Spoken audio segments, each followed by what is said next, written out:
대선 전국이라고 말합니다. 한 두 달 남았나요? 정확히 두 달 정도 남은 것 같아요. 누가 대통령이 될 것인가 하는 것이 초미의 그 관심사가 되고 있습니다. 왜 사람들이 거기에 관심을 가질까요? 나라와 민족의 미래가 어떻게 될 거냐? 저 같은 기성세대들은 거기에 관심이 참 많습니다. 그런데 젊은 세대들은 좀 다른 것 같아요. 누가 대통령이 되면 우리에게 좀 유익할까? 여기에 더 관심이 많이 있습니다. 삼포 세대라고 이야기하는 것처럼 요즘은 취업도 참 어렵고 또 아파트 한 채 마련해서 들어가 살기도 어렵고 이러니까 청년들이 결혼을 포기하는 이제 그런 시대가 되었습니다. 그래서 요즘에 최고의 화두가 되어지는 것은 두 가지 같아요. 뭐 여러분들이 잘 알고 있는 것처럼 하나는 공정이고 또 하나는 정의이고 이런 거잖아요. 공정이 왜 화두가 되었을까? 그거는 너무 운동장이 기울어졌다. 이게 동일한 선상에서 출발하기가 대단히 어렵다 이런 거고, 정의는 그런 공정이 세워지는 나라가 정의로운 나라다. 그런 가치들 때문에 이 두 개의 개념이 요즘 우리 모두에게 많이 다가오고 있습니다. 당연한 거라고 생각을 합니다. 아무래도 그 기성 세대는 어떻게 하면 그런 정의로운 나라를 이룰 수 있을까? 그래서 우리는 저보다 더 위 세대는 산업화 세대고, 저와 같은 세대는 그런 나라를 꿈꿔왔던 민주주의 세대입니다. 민주화 세대입니다. 근데 요즘의 젊은 세대들은 그런 정의보다 우리들에게 더 중요한 거는 공정했으면 좋겠다. 이 그 운동장의 기울기가 너무 심각하다. 그래서 정의보다도 우리에게 더 중요한 것은 공정이다. 그렇게 이야기해서 어떤 때는 저와 같은 그 기성세대 입장에서 보면은 이해가 될 것 같은데도 불구하고 이해가 안 되는 측면이 있어요. 그때는 라면만 먹어도 막 그냥 나가서 민주화해야 된다. 내 인간적인 유익이나 이런 것들을 다 내려놓고 그 정의를 위하여 그런 공정한 사회가 되어질 수 있다면, 그러면서 자기의 생명도 바치고 시간도 바치고 자기의 기득권도 다 포기하는 그런 세대였는데, 지금은 절대로 그렇지 않는 것 같습니다. 그래서 더 심각한 것은 이 공정의 문제다. 그래서 여기에 막 분노하는 걸 보면, 야, 그런 거 갖고 분노하냐. 우리 때는 말이야. 그래서 뭐더 큰 거 갖고 분노했어. 그런데 가만히 생각해 보면 그 말이 맞는 거예요. 오죽하면, 오죽하면 청년들이 그와 같이 어려운 시대를 지금 살아가고 있으니까 그런 가치를 이야기할까 싶습니다. 그래서 저희들은 아무래도 뭐 이렇게 정의 여기에 더 이렇게 화두가 있고, 젊은 세대들은 아무래도 두 가지가 중요하지만 공정에 더 이렇게 방점이 있는 이제 그런 시대를 오늘날 우리가 살아가고 있는 거 아닌가. 오늘 성경의 본문에 보면 유다의 네 명의 왕들이 나옵니다. 하나님은 그들에게 기대가 있었어요. 기대.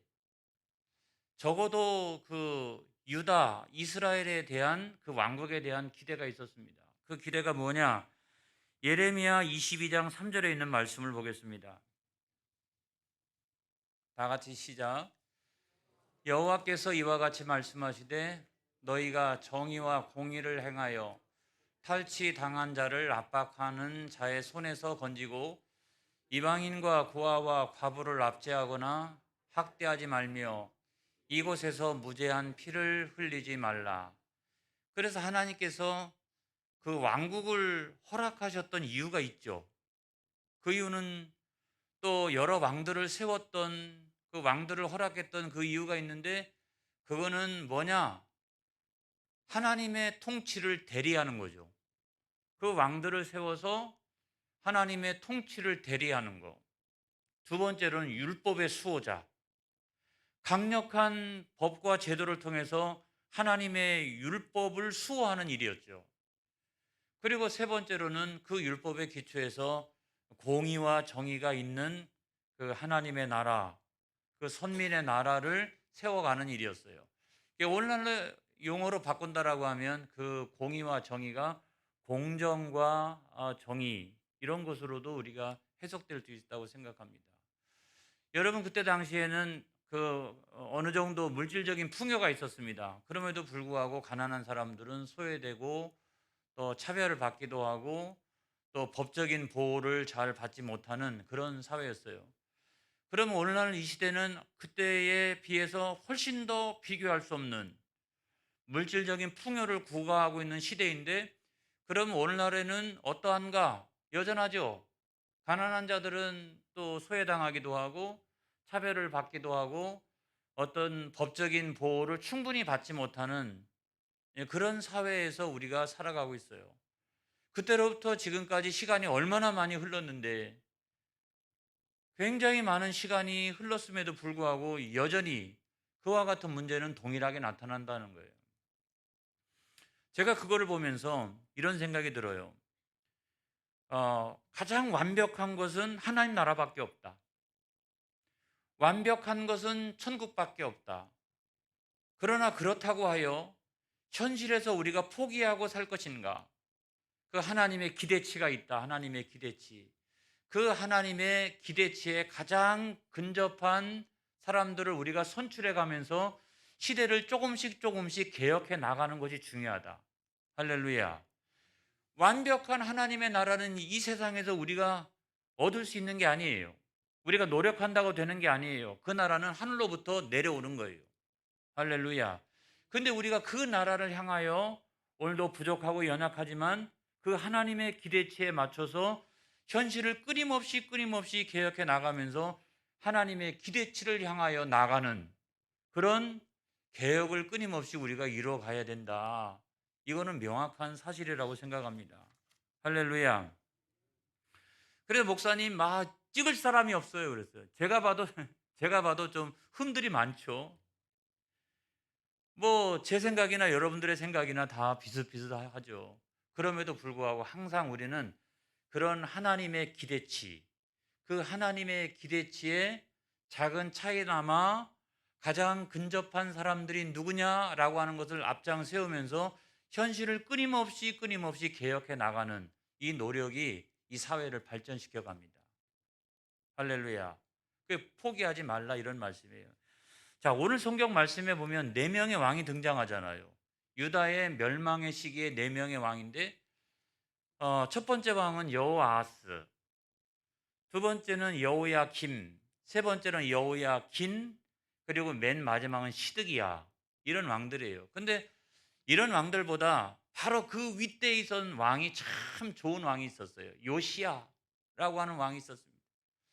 이 요시야라고 하는 왕은 유다에 있어서 마지막 불꽃, 유다에 있어서 마지막 종교개혁가, 그러니까 사회가 다 영적으로 타락해 가는데 그 시대에 마치 누구와 같다? 마르틴 루터와 같고 존 칼빈과 같은 그런 사람이었다는 거예요. 여러분 열왕기하 23장 25절에 있는 말씀을 보겠습니다. 다 같이 시작. 요시야와 같이 마음을 다하며 뜻을 다하며 힘을 다하여 모세 모든 율법을 따라 여호와께로 돌이킨 왕은 요시야 전에도 없었고 후에도 그와 같은 자가 없었더라. 이야, 누가 평가하는 거예요? 성경이 평가하는 거잖아요. 하나님이 평가하는 거잖아요. 그 전에도 물론 아주 위대한 종교개혁가들이 있었어요. 뭐 히스기야라든지. 그럼에도 불구하고 성경의 평가는 그와 같은 왕이 그 전에도 없었고 이후에도 없었다. 전무후무한 왕이었다. 이제 그렇게 평가를 합니다. 이런 사람은요, 오래 살아야 돼요. 이런 지도자는 오래 살아야 돼요. 그런데 문제는 뭐냐면 이 사람이 8살에 왕에 올라요. 그리고 31년 동안 나라를 통치해요. 통치 기간은 길은데 아플사 39년 살았는데 그때 사망을 합니다. 전쟁에 나가 가지고 전사를 내요. 뭐냐면 남쪽에서 막 세력을 형성하고 있었던 애굽이 바로 느고라고 하는 아주 그 유명한 왕이 있는데 그 왕이 북쪽으로도 막 더 이렇게 세력을 넓히기 위해서 북쪽으로 올라옵니다. 그래서 무깃도에서 요시아가 직접 전쟁터에 나가 가지고 그거를 막다가 그 자리에서 전사를 해요. 아니 왜 자기가 나가? 왜 자기가? 장군들이 나가지. 장군들이. 그런데 워낙 강대국이 올라오니까 이건 뭐 비등비등한 웬만한 이렇게 나라가 침략해 오는 게 아니라 이거는 남쪽에 있어도 최대의 강대국이라고 이야기했던 고대 근동의 패자 애굽이 올라오니까 왕이 직접 나가서 맞이하지 않으면 이 싸움이요 안 그래도 지는데 이거는 뭐 이길 수가 없는 거예요. 그런 전쟁터에 나가 가지고 요시아가 장렬하게 전사를 합니다. 여러분 그런 왕이 나와야 돼요. 자기네 나라의 이익을 위하여 민족의 이익을 위하여 강대국하고도 맞짱을 뜰 수 있는 그런 왕이 나와야 돼요. 할렐루야. 그런 자존심이 아주 강한 그런 왕이 나와야 돼요. 그런 왕이 바로 요시아 같다. 저는요 이렇게 늘 기도합니다. 하나님 고레스 같은 왕이 나오게 하여 주옵소서. 또 하나는 요시아 같은 왕이 나오게 하여 주시옵소서. 그런 대통령이 세워지게 하여 주옵소서. 그래야 이 나라가 국운이 번성해 갈 거 아니겠어요? 아무튼 근데 그런 사람들은 오래 살아야 돼요. 오래오래 이렇게 쫙 이러면서 나라를 통치하고 있으면 39이니까 만약에 그 정도의 수명을 더 살았더라면 이 나라의 운명이 얼마나 바뀌었겠느냐 하는 생각을 하는 거예요. 그래서 이런 사람은 장수하고 오랫동안 통치하고 여러분 그렇게 해야 되는 것 같아요. 근데 아무튼 뭐 그 전쟁에서 전사를 했어요. 전사를 했는데 애굽이 이제 들어와 가지고 유다를 자주국이었던 유다를 속국으로 만듭니다. 오늘날로 표현하면 식민지화한 거죠. 식민지를 딱 만들고 난 다음에 누구 어떤 왕자를 왕으로 세울까 하고 바로 누구가 일렬로 쫙 서봐 해가지고 일렬로 쫙 세워놓고 그 중에 한 명을 딱 선택을 하는데 하필이면 네 번째 왕자였던 여호아스 이 사람을 선택을 하는 거예요. 이 사람을. 왜 그랬을까요? 위에 뭐 형들이 있는데도 불구하고 왜 넷째를 그랬을까? 정상적인 그 권력 이양이라고 얘기하면 여러분 뭐 우리나라에서도 옛날에 세종대왕 같은 그렇죠? 충녕대군 이런 사람 같은 왕자가 셋째였잖아요. 그 위에 맨 위에 양녕대군이 폐위가 되어지고 그 다음에 효령대군이 불교에 귀의하게 되고 이 셋째가 이제 왕에 오르게 돼요. 오늘날의 문화적인 융성, 우리나라가 전 세계를 향하여 문화적인 융성을 이루는 데 있어서 실질적인 기초를 놓았던 왕이 저는 세종대왕이라고 생각해요. 수많은 사람들이 우리나라의 문화, 한글, 이 독창성 이런 것들에 대해서 얼마나 많이 찬사를 보내는지 알 수가 없어요. 그 시대에 그런 기가 막힌 한글을 어떻게 창조할 수 있었겠느냐? 그 문화를 창조할 수 있었겠느냐? 천문, 뭐 지리, 뭐 모든 분야에서도 문화적인 창달을 이루었던 시대였어요. 근데 이 시대는 다르잖아요. 이 시대는 그냥 억지로 지금 남의 나라 속국이 돼가지고 그렇게 있는 상황에서 바로 누구가 쫙 세워놓고서 누구를 찍었다? 넷째를 찍었다는 거예요. 넷째를. 야, 네가 왕이해라. 너. 왜 그랬을까요? 가만히 보니까 이 넷째가요 욕심이 무지무지하게 많아요. 그래서 그 쟤를 잘 이용하면은 쟤를 허수아비 왕으로 세워놓으면은 자기가 잘 착취를 해가지고 자기한테도 상납도 좀 하고 그 다음에 뭐 이렇게 할 수 있겠다라고 싶은 거예요. 그래서 그 욕심꾸러기를 왕으로 세웁니다. 여러분 성경 말씀 한번 보겠어요. 에스겔서 19장 3절에 있는 말씀을 보겠습니다. 다 같이 시작. 그 새끼 하나를 키우매 젊은 사자가 되어 먹이 물어뜯기를 배워 사람을 삼키매 이런 사람이었다는 거예요. 한번 물면 놓지를 않아요. 끝까지. 그러니까 넷째인데도 불구하고 형들이 일렬로 쭉 세워놓고 누가 왕이 되었으면 좋겠느냐라고 했는데도 형들이 가만히 말도 못하는 거예요. 넷째 눈치만 보는 거예요. 저거 한번 건드렸다가는 저게 그냥 그 젊은 사자와 같이 한번 물었다가는 큰 피해를 입으니까 형들이 다 꼼짝을 못하는 거예요. 그만큼 이게 욕심쟁이인 거예요, 이게. 그리고 여기를 괜히 상대했다가는 큰 피해를 입을 것 같으니까 그의 형들 가운데 여호야김, 시드기야 이런 왕들이 형이었잖아요. 근데 형들도 꼼짝 못하는 그와 같은 사람이었다는 거예요. 독불장군, 욕심꾸러기였어요. 그래서 이 사람이 이제 통치를 시작했는데 워낙 욕심꾸러기니까 석 달을 통치하고 애굽에 끌려갑니다. 그래가지고 다시는 돌아오지 못하는 왕이 되어져요. 그 욕심껏 통치하는 건 좋은데 웬만큼 해야지. 이거는 완전히 뭐 나라의 기초를 무너뜨리고 이러니까 애굽에서 아예 그냥 데리고 간 거예요. 그래서 겨우 석 달 동안 통치를 하게 되는 거예요. 그래서 우리가 늘 권력을 생각하고 지도자를 생각할 때마다 사리사욕이 너무 많은 사람은 안 된다는 거예요. 나라를 생각하셔야지. 나라를 생각해야지. 사리사욕에 너무 민감한 사람이면 안 된다는 거예요. 너무 욕심꾸러기면 안 된다는 거예요. 자, 그러고 난 다음에 애굽에서 데리고 갔어요. 데리고 가고 난 다음에 그 다음에 이제 왕으로 세운 사람이 누구냐면 여호야김이었어요. 여호야김. 그러니까 여호아스의 형이죠, 형. 이제 넷째를 세우니까 이런 문제가 생기는 것 같아.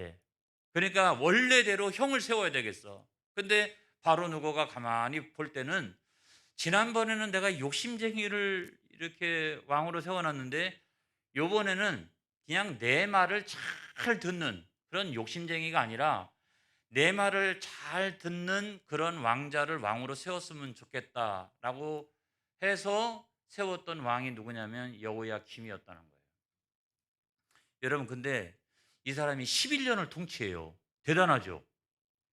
야, 전임 왕은 석 달인데 여기는 11년을 통치해요. 왜 그랬을까요? 무능해서. 무능해서 시키면 시키는 대로 하고 그냥 말을 너무너무나 잘 들어. 노가 없어요. 잘 들어요. 근데 이 사람은 무능해요. 근데 그런 무능한 사람이 왕이 되었을 때 어떤 문제가 생겼냐면 고대 근동에 큰 정치적인 변화가 일어납니다. 뭐냐면 그 최대 강대국이었던 애굽이 점점 세력을 잃기 시작하고 저 북쪽에서 바벨론이라고 하는 신흥 강대국이 막 이렇게 세워지기 시작하는 그때 당시 고대 근동의 가장 큰 정치적 격변기가 이 무능한 왕이 있는 이 시대에 하필이면 정치적인 격변기가 찾아온 거예요. 해가지고 이제 그 두 강대국이 이제 그 전투를 하게 되죠. 그것이 저 유명한 갈그미스 전투라고 하는 고대 근동의 패권을 둘러싼 두 강대국끼리의 전쟁. 이 전쟁에서 누가 이기냐면 바벨론이 이깁니다. 바벨론이 이겨요. 바벨론이 이기자마자 그 전쟁터에서 군대를 돌리지 아니하고 그대로 찾아온 것이 어디냐면 유다였어요. 왜냐하면 유다가 이 애굽의 속국이니까 차제의 이 속국을 완전히 내가 정벌했으면 좋겠다라고 싶어가지고 쳐들어온 것이 바벨론 제1차 침공입니다. 쳐들어왔어요. 쳐들어오면 보통은 왕부터 폐위를 시킵니다. 안 그래요? 왕부터 폐위를 시키잖아요. 그런데 이 사람은 거기서도 살아남아요. 바벨론에 의해서 그냥 너 그냥 왕해. 그냥 왕해. 그래가지고 계속 왕을 하는 거예요. 11년 동안. 왜요? 무능하니까. 그냥 내가 시키면 시키는 대로 할 것 같으니까 애굽에서도 그런 용도로 왕으로 세워놨고 바벨론에 의해서도 그런 용도로 그냥 내 말을 잘 듣게 생겼거든. 그래가지고 왕위로 그냥 계속 유지를 해가지고 11년 동안이나 왕 노릇을 하게 돼요.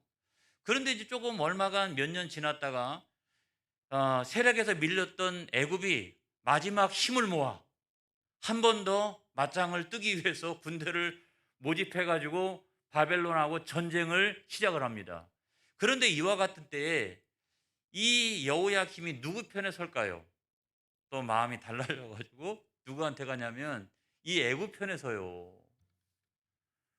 국제 정세를 모르는 거예요. 이렇게 국제 정세를. 하나는 지는 해잖아요. 이건 지는 해고 여기는 떠오르는 해잖아요. 그러면 국제 정세를 잘 알고 있었더라면 누구 편에 서야 돼요? 바벨론 편에 서야죠. 근데 국제 정세를 파악할 수 있는 능력이 없는 거예요. 능력이 없어요. 무능하니까. 너무너무나 국제 정세를 읽을 수 있는 눈도 없고, 그래 가지고 또 바벨론이 전쟁에서 이기자마자 또 쳐들어와요. 그것이 바벨론 제2차 침공이라 완전히 그 예루살렘을 막 포위해 가지고 이렇게 있는데, 바벨론의 입장에서는 이제 저 왕을 말이야 포로로 잡아가려고 했어요. 포로로. 그랬는데 그러기 전에 백성들이 들고 일어나 가지고 성벽 바깥으로 던져버렸어요. 그러니까 지도자가 무능하면 안 됩니다. 지도자는 유능해야 합니다. 유능해야 돼요. 지도자가 무능하면 자기도 힘들고 백성들도 힘든 거예요. 오죽하면 백성들이 자기 왕을 끌어다가 성벽 바깥으로 던져버렸을까요? 그래서 지도자는 그래도 유능한 사람이 지도자가 되어져야 된다. 그래야 국운이 있는 거죠. 국가의 운명을 좌우하는 이 일에 정치 정세도 아주 민감하게 잘 알고 국내 정치도 잘 알고, 그래서 유능하게 이 문제들을 해결해 나갈 수 있는 이런 사람들이 되어져야 하는 거죠. 자, 그 다음에 우리가 세 번째로는 여호야킨. 그렇게 이제 죽고 나니까 여호야킨은 누구냐면 이 여호야김의 아들이에요. 여러분들 지금 잘 정리가 되어지고 있는 거죠, 지금. 응? 잘 정리가 되어지고 있는 거예요. 형이었다가 막 아들로 내려갔다고 그렇게 하는데 아들이었는데, 여호야킨은 또 3개월밖에 통치를 못해요. 야, 아주 어린 나이에 이제 그 왕위에 오르게 되는데 3개월 통치하게 되는 가장 중요한 이유가 뭐냐면 이런 거예요. 여러분 예레미야 22장 24절로부터 25절에 있는 말씀 보겠습니다. 다 같이 시작. 여호와의 말씀이니라. 나의 삶으로 맹세하노니 유다 왕 여호야김의 아들 고니야가 나의 오른손의 인장 반지라 할지라도 내가 빼어, 그다음 내 생명을 찾는 자의 손과 내가 두려워하는 자의 손, 곧 바벨론의 왕 느부갓네살의 손과 갈대아인의 손에 줄 것이라, 이렇게 얘기했어요. 여기서 지금 고니아라고 나오기도 하고 성경에 보면 여고냐라고도 나옵니다. 여고냐. 그런데 동일한 이름이고 그거는 유대식 이름이에요. 나중에 왕이 되고 난 다음에는 어떻게? 왕이 되고 난 다음에는 이름을 바꾸죠. 그래가지고 여호야긴이 되는 거예요. 이게 우리로 치면 이런 거죠. 이렇게 사사롭게는 자기 이름이 있잖아요. 왕들도 왕자였을 때 무슨 이근 이석 이렇게 있다가 그럼에도 불구하고 공식적으로는 충녕대군 무슨 양녕대군 무슨 대군, 그렇게 하고 나중에 왕이 되어지면 무슨 태종 세종 막 이렇게 되어지는 것처럼 여기서 여호야긴이라고 하는 것은 왕이 되고 난 다음에 이름이에요. 왕이 되고 난 다음. 그래서 여호야긴, 여호아스 이런 거는 대체적으로 보면 왕이 되고 난 다음에 받은 이름이다, 이렇게 생각하시면 여러분들이 되겠습니다. 근데 어쨌거나 이 여호야긴은 뭐가 문제냐면 이런 거예요. 우리가 조금 전에 읽었던 그 말씀처럼 하나님께서 뭐라고 얘기하시냐면 내 오른손에 인장 반지, 이게 가장 중요한 게 왕으로서 이렇게 국제 간에 조약을 하거나 어떤 조서를 내리거나 찍는 인장 반지가 있는데 내 인장 반지라 할지라도 내가 빼어 버리리라 그랬어요. 그러니까 뭐냐면 버림받은 사람이라는 거예요. 하나님께로부터 버림받은 사람은 안 된다는 거예요. 그리고 예레미야 22장 28절의 말씀을 한 번 더 보겠어요. 시작. 이 사람 고니아는 천하고 깨진 그릇이냐 좋아하지 아니하는 그릇이냐, 어찌하여 그와 그의 자손이 쫓겨나서 알지 못하는 땅에 들어갔는고. 자, 고니아는 여고냐고 여고냐는 여호야긴이에요.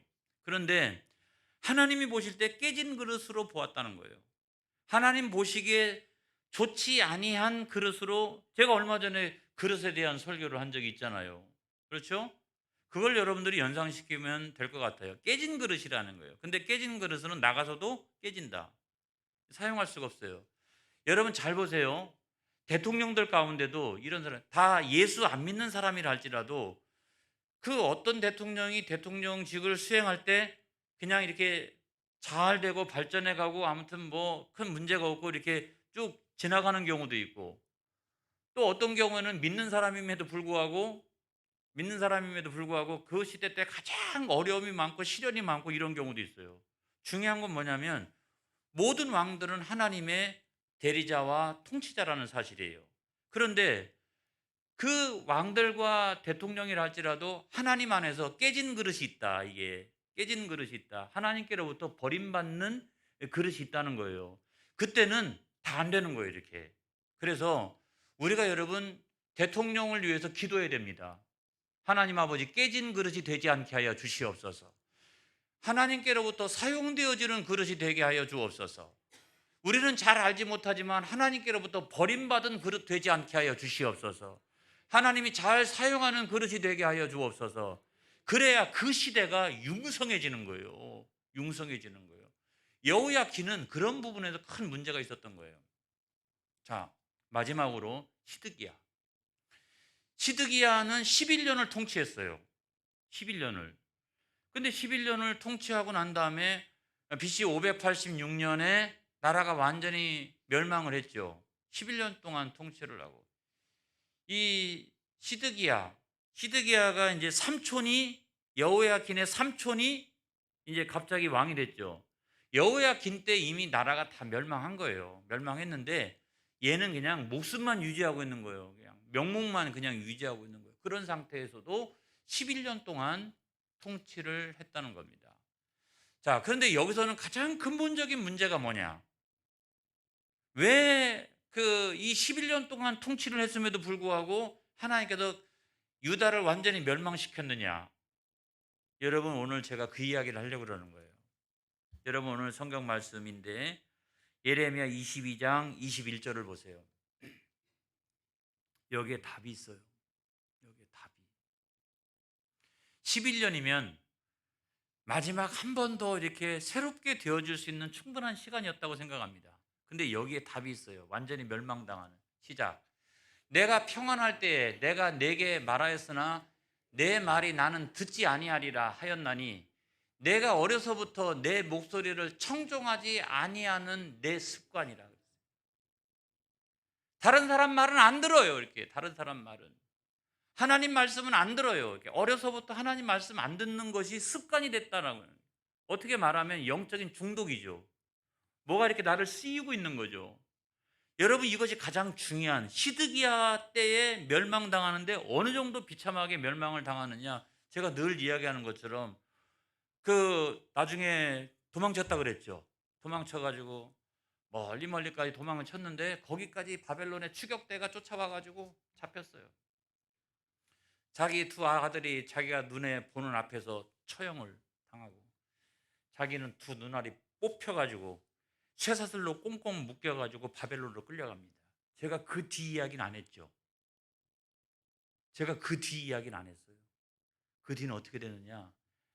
감옥에서 죽을 때까지 한 번도 바깥으로 못 나왔어요.